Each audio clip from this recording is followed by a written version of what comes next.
وبه نستعين على أمور الدنيا والدين والصلاة والسلام على أشرف الأنبياء والمرسلين وعلى آله وصحبه ومن سار على نهجه بإحسان إلى يوم الدين وبعد. اللهم صل وسلم على نبينا محمد وعلى آله وصحبه أجمعين. اللهم إنا نسألك علما نافعا ونعوذ بك من علم لا ينفع. اللهم علمنا وانفعنا وانفعنا بما علمتنا. اللهم انصرنا والمسلمين خاصة المظلومين منهم في فلسطين وفي كل مكان. اللهم لا تسلط علينا ما لا يرحمنا وأصلح لنا ولاة أمورنا آمين يا rabbal alamin. Hadirin Allah muliakan, alhamdulillah kita panjatkan puji dan syukur kita kepada Rabbul Alamin atas nikmat yang Allah berikan dan Allah limpahkan. Dan semoga Allah memberikan taufik dan hidayahnya kepada kita khususnya setelah Ramadan. Dan jangan sampai nikmat itu dicabut oleh Allah Subhanahu wa taala. Hadirin Allah muliakan, alhamdulillah alladzi bi ni'matihi tatimmu shalihat. Kita kembali berkumpul di suasana Id, di suasana Lebaran masih. Ini H plus berapa nih? H plus 4 ya? H plus 4. H plus 3. Udah mau 4 aja. Plus 1. Ya, H plus 3. H plus 3 dari 1 Syawal 1445 Hijriah. Dan karena nuansanya hari-hari Lebaran, maka sekali lagi kita lagi membahas tentang makna di balik Lebaran atau Idul Fitri itu sendiri, dan dengan bimbingan para ulama dan dengan buku-buku mereka. Hadirin Allah muliakan, hari raya di dalam Islam atau hari Id di dalam Islam, kemarin kita sudah jelaskan bagaimana menggabungkan antara ibadah dengan perhiasan. Nah, jadi yang menjadi makna yang menarik untuk kita semua adalah bahwa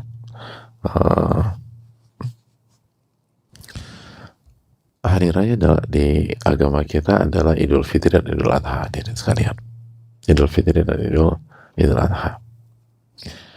Dan kedua-duanya itu lahir atau dirayakan lebih tepatnya setelah musim ibadah.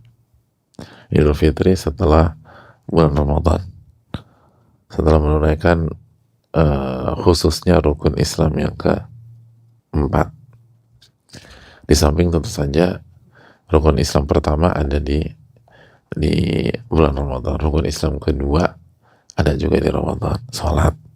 Dan banyak juga menunaikan rukun Islam yang ketiga, banyak orang berzakat di Ramadan.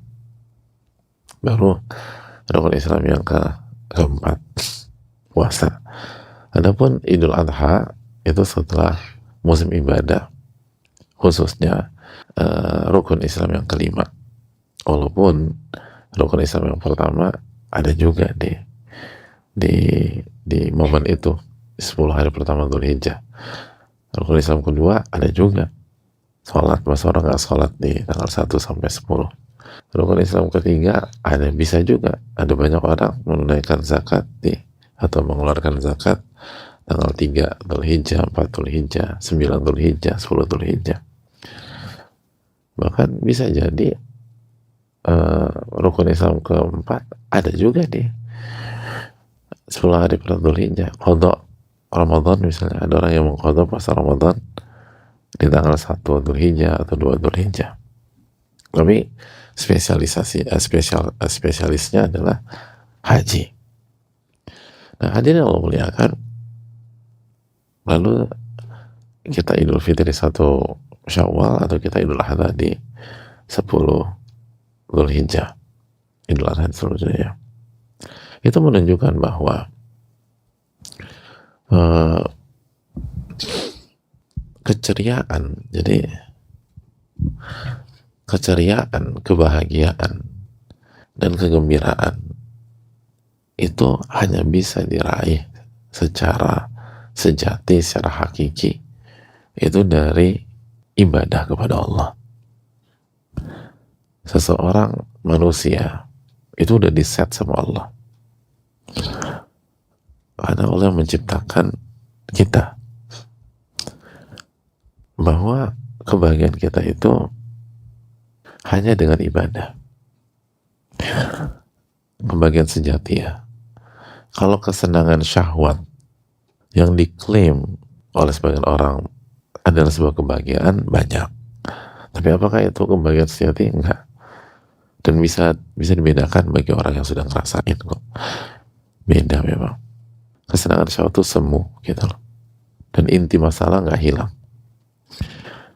Inti kegalauan nggak hilang. Kegundahan tuh masih ada di sana. Tapi kalau kebahagiaan sejati itu langgeng, terus hilang. Walaupun seberat apapun dia tetap bisa happy gitu. Intinya demikian. Nah, itu hanya bisa dicapai dan dilahirkan oleh ibadah. Kenapa demikian? Karena itu tadi pesannya. Hari Id itu adalah hari kegembiraan. Hari Id adalah hari sukacita. Hari Id adalah hari kebahagiaan. Hari Id itu suasana tuh indah. Walaupun kita tahu bagaimana para ulama klasik memiliki ruang dalam hati mereka untuk sedih karena berpisah dengan Ramadan, dan ada banyak yang menangis. Tapi kalau kita terus nangis mereka itu bukan pure sedih juga, itu ada nangis sedih, ada nangis bahagia, dan itu boleh campur jadi satu. Dan sedihnya pun juga nggak negatif. Sedih berpisah dengan ibadah itu kekuatan. Nah, tapi intinya adalah manusia itu dijelaskan oleh banyak para ulama seperti Ibnu Qayyim rahimahullah ta'ala, itu nggak bisa mendapatkan kebahagiaan sejati kecuali dengan ibadah. Emang udah diset begitu. Makanya Allah mengatakan surat Al-Mulk ayat 14, ala ya'lamu man khalaqa wa huwa latiful khabir. Bukankah yang menciptakan Anda tuh ngerti tentang Anda, dan Allah itu maha halus dan maha mengetahui. Berarti yang menciptakan kita tuh ngerti hadirnya. Kita tuh ngerti. Dan yang paling ngerti tentang kita, kalau ditanya siapa sih pihak yang paling ngerti tentang mobil Kijang, ya Toyota jawabannya. Karena apa? Karena mereka yang buat, gitu hadirin. Itu contoh simpel gitu lah. Siapa yang paling ngerti tentang motor Supra? Ya Honda yang buat. Jadi dia paling ngerti. Yang paling ngerti tentang buat kerak telur siapa? Ya orang Betawi. Ada itu dari mereka gitu. Siapa yang paling ngerti buat rendang yang empuk, nikmat, pas gitu? Ya orang Sumatera Barat lah. Karena itu dari mereka. Jadi hadirin Allah muliakan, yang buat itu lebih ngerti. Nah sekarang nih manusia ini buatan siapa? Siapa yang menciptakan kita? Tiap hari kita baca qul a'udzu birabbin nas, malikin nas, ilahin nas, udah jelas lah ya. Qul a'udzu birabbin nas tiap hari udah. Bahkan ada banyak orang tiap sholat baca itu. Cinta sama tuh surat Pak Ustaz. Ya alhamdulillah. Tapi ada yang cuma hafalannya itu doang. Jadi itu terus yang dibaca. Gak apa-apa, tapi hendaknya kita ngerti apa yang kita baca gitu loh. Apa qul a'udzu birabbin nas? Katakanlah, aku berlindung kepada Robnya manusia. Terus apa arti Rob? Salah satu makna pencipta manusia. Malikin nas, rajanya manusia. Nah, seringkali itu yang miris tuh kita tiap hari baca qul a'udzu birabbin nas, tapi kita merasa lebih ngerti tentang diri kita dibanding pencipta kita. Nah ini kan miris ya hadirin. Tiap hari kita baca tuh qul a'udzu birabbin nas, qul a'udzu birabbin nas, qul a'udzu birabbin nas. Kalau kita baca tiap hari, kan harusnya sadar ya, aku tuh buatan Allah, aku ciptaan Allah. Maka Allah yang paling ngerti tentang aku. Jadi kalau aku ingin berhasil, ingin bahagia, ingin tenang, ya jangan pakai otak sendiri. Jangan pakai logika doang. Logika penting, tapi jangan hanya pakai logika saja. Apalagi perasaan kita. Apalagi cuma ngedengar pengalaman. Kita ini harus pakai wahyu.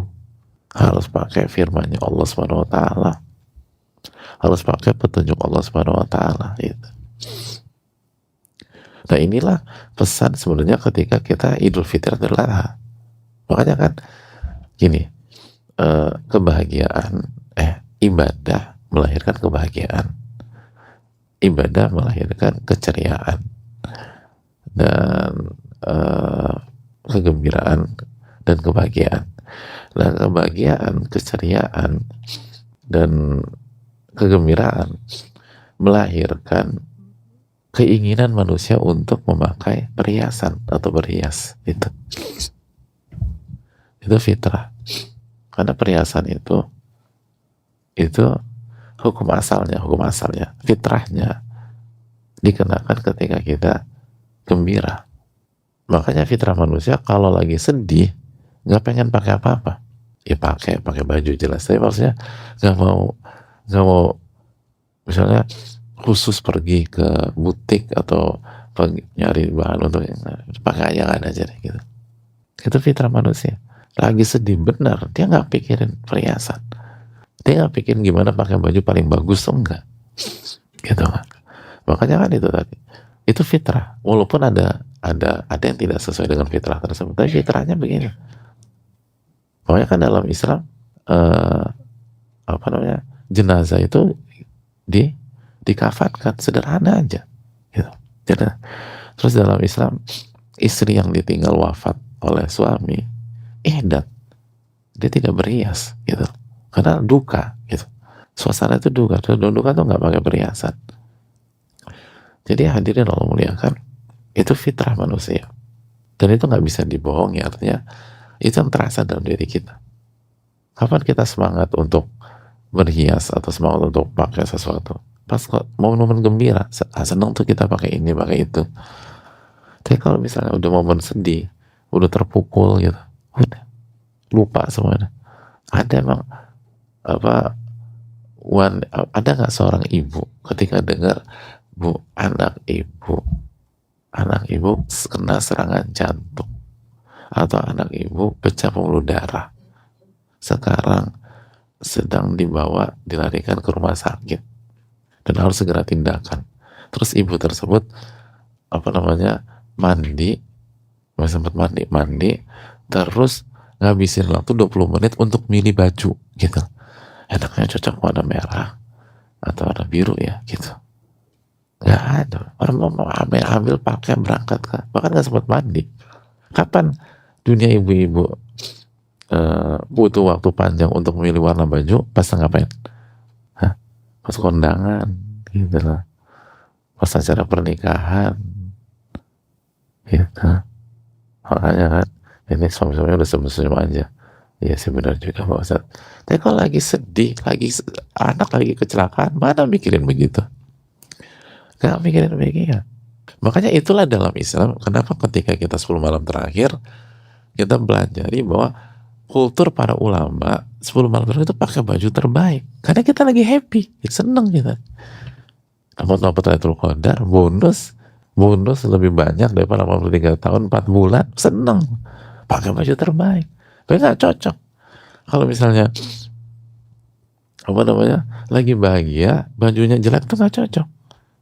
Bajunya jelek itu nggak cocok, karena kenapa? Lagi bahagia.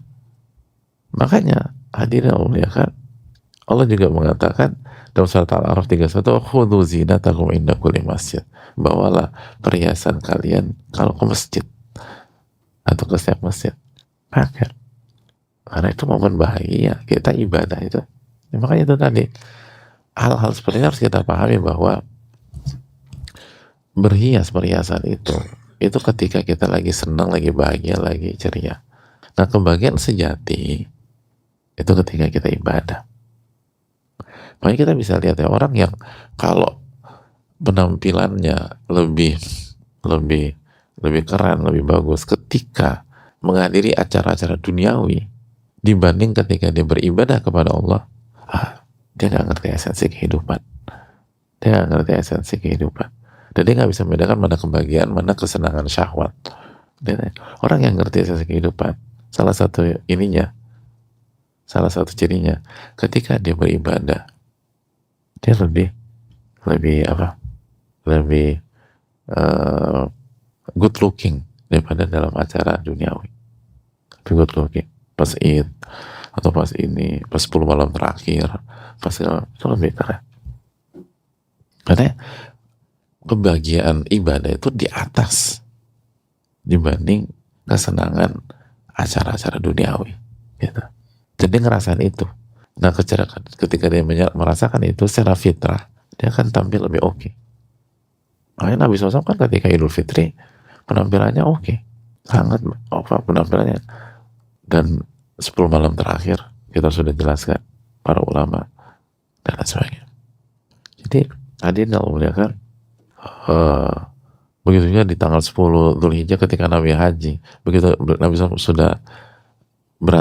sudah tahallul di tanggal 10, itu langsung dipakai apa? Parfum.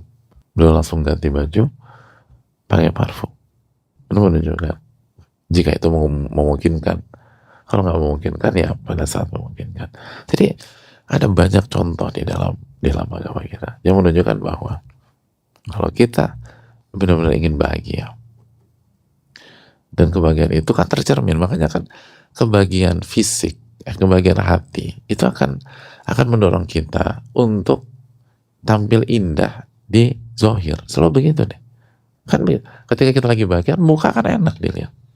Walaupun nggak ganteng-ganteng amat ya, gitu. Tapi enak deh. Ada yang tersinggung apa? Nggak ada. Ini kan ganteng-ganteng, pakai amat, jadi aman lah. Tapi kalau walaupun menjadi salah satu pria tertampan di Indonesia atau wanita tertampan, tapi begitu lagi sedih, berantakan tuh muka. Kelihatan dah. Kebahagiaan hati itu akan terlihat pada kebahagiaan fisik. Walaupun mereka nggak pakai baju mahal, itu kelihatan dah. Makanya kan kata Nabi SAW apa? Wujuhilat qurratu aini fis shalah. Allah jadikan penyejuk mataku ketika sholat. Mata. Kenapa dikata mata? Orang tuh bilang mata tuh jendela dunia, jendela kehidupan tuh mata. Dan itu juga dilihat. Orang tuh bahagia atau enggak, itu kelihatan dari matanya. Orang kalau galau, identik dengan susah apa? Hah? Susah apa? Kalau lagi stres, susah apa? Hah? Apa? Susah tidur. Itu paling clear.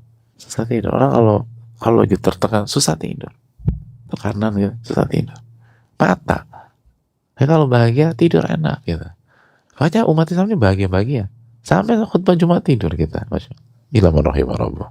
Gitu. Tapi jadi tiru. Gitu. Tapi yang lain tuh ini. Jadi mata tuh penting. Dan orang tuh kelihatan. Orang tuh kalau matanya udah enak banget kan. Jadi inilah poinnya. Jadi kegembiraan atau kebahagiaan batin itu akan terlihat pada keindahan fisik. Jadi keindahan batin itu akan membawa kita ke keindahan zahir. Sebagaimana itu tadi, idza salahat, kata Nabi SAW tentang hati kan, idza salahat, kalau hati baik, salahal jasad kullu, maka seluruh anggota badan akan baik. Gitu. Sebab hati indah, fisik tuh kan, wajah tuh akan indah, dan akan senang pakai baju bagus atau ini dan seterusnya. Rumah dihias gitu. Kenapa lagi senang rumah dihias? Coba kalau lagi bete malas, rumah diberantakin. Bahkan yang tadi pernah berantem rumah tangga, itu yang tadinya kamar rapi, berantakan udah. Dilempar inilah, dibuang inilah, ditendang itulah. Lagi ini buku, ini kata ini buku, lagi marah, terserah orang mau bilang apa. Hubungannya apa? Saya mau kerjain ini. Kan dia bisa bilang aja, terserah orang mau bilang apa. Enggak, itu fitnah itu. Akhirnya kan buku sini jatuh, berantakan. Benar gak sih? Iya. Padahal nggak harus berantakan juga. Tapi berantakan. Itu fitrah. Manusia itu begitu tabiatnya. Makanya kan itu tadi, rumah tuh hendaknya bersih, rapi, itu kelihatan. Ini yang perlu kita camkan bersama-sama. Ya, jadi hendaknya kita ketika menjalani hari-hari Lebaran ini jangan hanya sekedar rutinitas tahunan. Kita harus ngerti maknanya ini apa. Maknanya itu apa? Salah satu maknanya adalah bahwa kalau kita ingin, kalau kita tarik mundur ya, kalau kita ingin tampil indah, tampil cantik, tampil rupawan, dan tampil dengan pokoknya good looking, pokoknya enak, fresh, dilihat nyaman, terus kalau bicara hendaknya kita itu bahagia secara hati. Otomatis orang tuh kalau bahagia fisik dan tertarik sama keindahan sebagai kita. Nah, hendaknya kita bahagia, dan kalau kita ingin bahagia maka kuncinya adalah ibadah kepada Allah. Itu kesimpulan pembahasan kita pada pagi hari ini. Semoga kita mendapatkan taufik dari Allah untuk bisa mengamalkan ilmu kita. Dan sekali lagi selamat menikmati suasana Lebaran, suasana Idul Fitri 1445 Hijriah. Dan jangan lupa niat yang ikhlas dan